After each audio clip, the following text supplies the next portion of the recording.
Hey guys, welcome back. So for this one, we're jumping back into Philip K. Johnson's Hulk series, where now we finally get the origin for the mysterious War Devil, as well as what it truly wants, which goes far beyond it just possessing the Hulk. So if you're enjoying these videos, make sure to drop a like, subscribe if you're new to the channel, and don't forget to hit that bell up top to get all notifications so we can squat up in the comments for the first hour. Alright, so throughout this series, we've seen the Hulk go on about getting rid of Banner for good and taking over indefinitely. And to go along with this, anytime we've seen the Hulk in control, we would also see Bruce in what would appear to be more of a prison than what we're used to seeing within Banner's Mindscape. Which makes sense, given the things that the Hulk's been saying to Banner lately. Things like, soon, I'll be all that's left of you. And going forward, one of the last things that we were shown prior to this point was a conversation between the Hulk and Charlie that specifically talked about the state of Banner while the Hulk is out, where she asked him, how does it work with you and Banner anyway? If you're here, where is he? Which was followed by the Hulk telling Charlie where I put him, where he belongs, which is also where we left off with Banner, locked away in this gruesome version of what we would normally refer to as his Mindscape, while the Hulk is in control and not really in a rush to let Banner back out, with the exception of a few instances here and there. And to make things worse, the War Devil has just come back, taken over the Hulk's body, using it to attack Charlie and the others just before it physically shows up to join in on that attack as well. And inside the Mindscape, it isn't long before Bruce realizes that someone else is there and it's not the Hulk. And keep in mind, Bruce really doesn't know what's going on as far as the ins and outs of the War Devil, like we know from what we've seen in the past couple issues. But the War Devil makes it pretty clear that its intention was just to use the Hulk for a moment and all his strength to just lay waste to the people at this camp, which really is just the tip of the iceberg when it comes down to what the War Devil is truly after, which then ties back into its origin, but we'll get to that. But with it entering into the mind of the Hulk, who's big and strong, it finds Banner, who's quite the opposite. And it gives her this moment where Banner's like, you're not the Hulk. And the War Devil's just like, neither are you. So it just tells Banner, you have no place in my garden. Meanwhile, on the outside, Charlie's trying to get Hulk to snap out of it, telling him that it's her and how he used to be an Avenger and how these people need them to be heroes. Which right there just goes back to the whole thing about Charlie following the Hulk around, because from her perspective, they've been fighting side by side this whole time. And I mean, y'all already know what I think. But aside from Charlie telling the Hulk how the two of them need to be heroes, the War Devil responds through the Hulk saying that heroes are only in tales. Amongst men, there are only monsters, as he picks up this RV and gets ready to slam it on Charlie's head. But before the War Devil can use the Hulk to do this, he's hit with a Hellfire RPG, as we then see both GR44 and Leo taking the fight right to the War Devil. And I gotta say, I really like how this Ghost Rider just keeps showing up with all sorts of Hellfire military weapons. He's got Hellfire grenades, Hellfire RPGs. This guy's weapon wheel just keeps getting crazier. And for a moment, Leo asks him if he can help, but GR44 tells him no. I only came back to keep you alive, kid. This life ain't for you.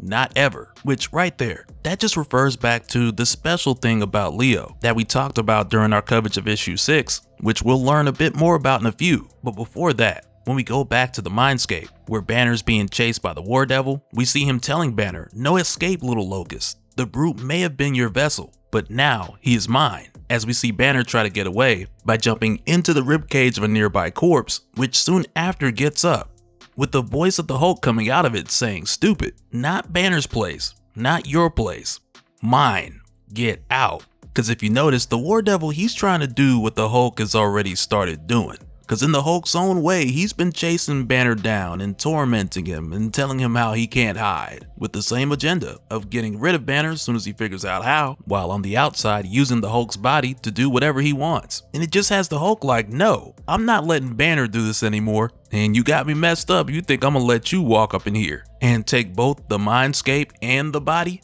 Nah, we ain't finna have that, because the Hulk's already claimed the Mindscape, Banner, and his body. So the War Devil's just gonna have to keep it moving. And when the Hulk more or less tells the War Devil all this, it then tells him, I need not your flesh, fractured son. I am Jenny the Gaul, the first hunter of men. I command legions beyond counting. Which from here then has the Hulk waking up to his body racing towards GR44 and Leo, as the War Devil then throws one of his spear things, separating Leo from the Ghost Rider. And with the Hulk now having his body back, He just takes this balled up card that he's holding and he throws it at the War Devil's reinforcements, which from there it just has the rest of his horsemen turning back into that black goo, looking like Death Stranding, as the War Devil then goes on to say, "Fractured Sun, Ghost Rider, long and long has it been.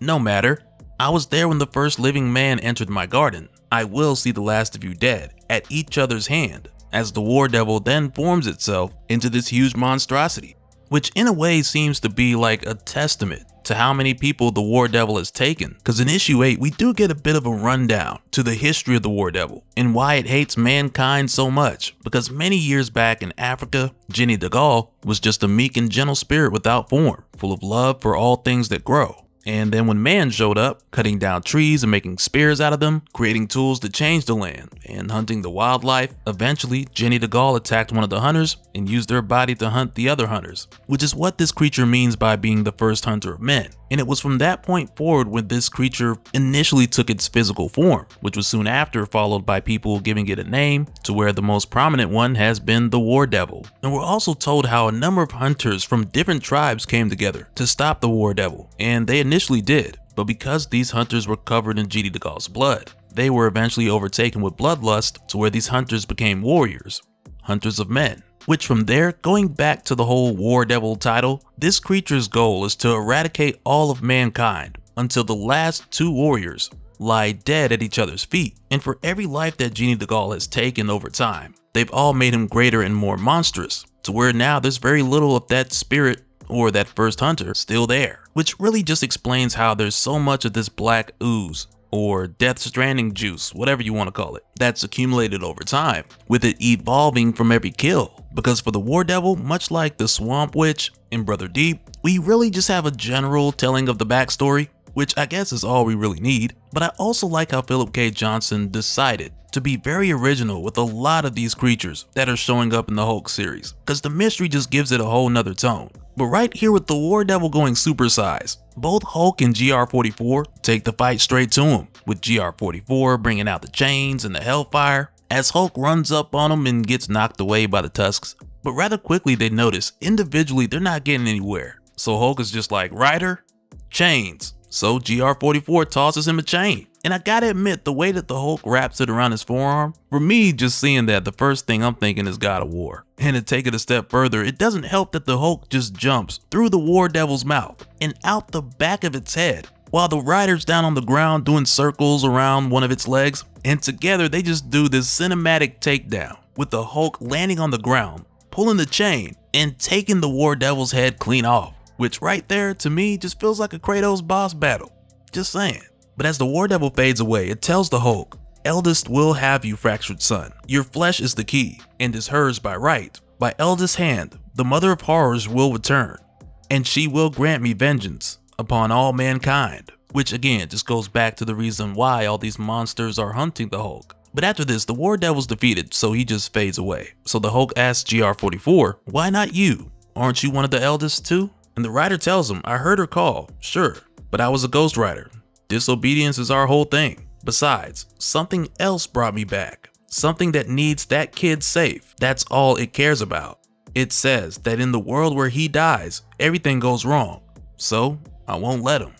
Not here." And I believe that's Philip K. Johnson referring back to his inspiration for creating the character Leo in honor of 10-year-old Isaiah Garcia, who was a victim of the 2022 Uvalde shooting. But aside from that, I'm not sure if Philip K. Johnson is planning on fleshing out Leo's story outside of the explanation that we got from GR44 by showing us who said these things to the Ghost Rider. But I do imagine if we see GR44 more frequently in the future, then it would only make sense for Leo to pop up every now and then. But we'll see what happens. And right after this, GR44 tells the Hulk, "Your weak spot's the girl.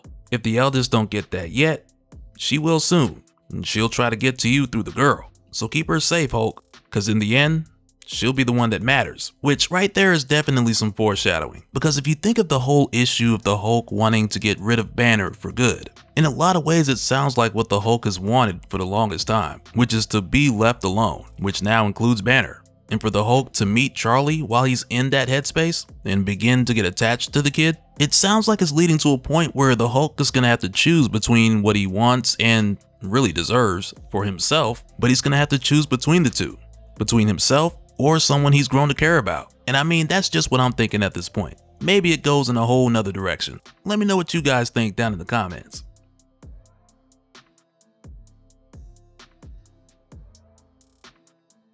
And so now real quick, I want to give a special shout out to all the patrons. Thank you guys for all of your support. And for anyone who's new here, who wants more information on how to support the channel, I got a link below where you can go to patreon.com/DopeSpill. But that'll do it for this one, guys. Let me know your thoughts down in the comments below, and we'll do it again on the next one. All right, later.